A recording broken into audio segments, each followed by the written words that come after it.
निर्मल गर मन है गंदा, तो निष्फल हर कर्म रे बंदा।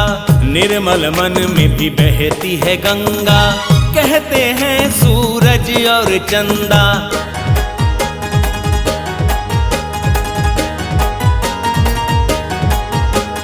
हर हर गंगे, हर हर गंगे, हर हर महादेव, हर हर महादेव। तीर्थराज महाप्रयाग, चलो बुलावा आया आज। तीर्थराज महाप्रयाग, चलो बुलावा आया।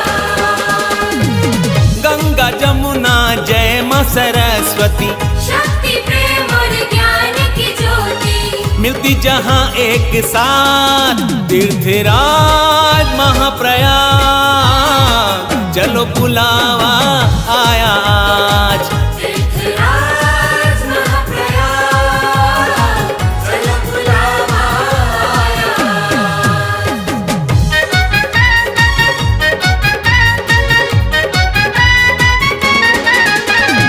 हर हर गंगे, हर हर गंगे, हर हर महादेव, हर हर महादेव। अक्षय वृक्ष के हर पत्ते पर बालक रूप में बसते हैं भगवन। नमो नारायण, नमो नारायण, नमो नारायण, नमो नारायण।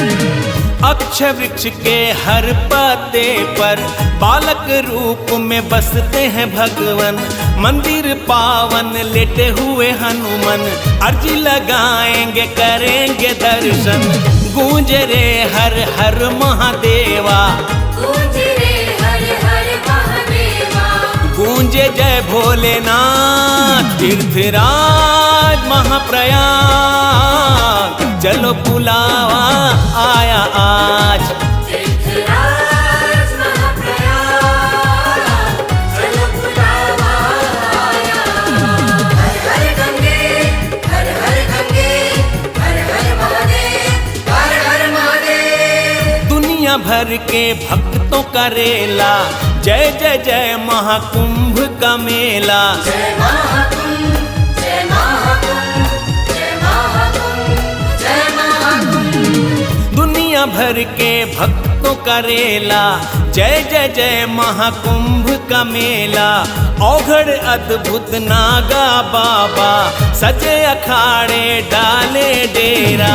ज्ञानामृत की होती वर्षा, ज्ञानामृत की होती वर्षा। मिट जाएंगे जन्मों के पाप। तीर्थराज महाप्रयाग, चलो बुलावा आया आज।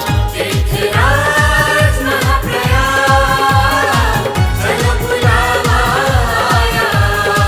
चलो बुलावा आया आज। चलो बुलावा आया। चलो बुलावा आया आज। गंगा में वही पाप धुलते हैं जो गलती से हो जाए और प्रायश्चित हो। जानबूझकर किए गए पाप तो यमराज के तेल की कढ़ाई में ही धुलते हैं। हर हर महादेव। गूंज रे हर हर महादेवा, गूंजे जय भोलेनाथ। तीर्थराज महाप्रयाग, चलो बुलावा आया आज।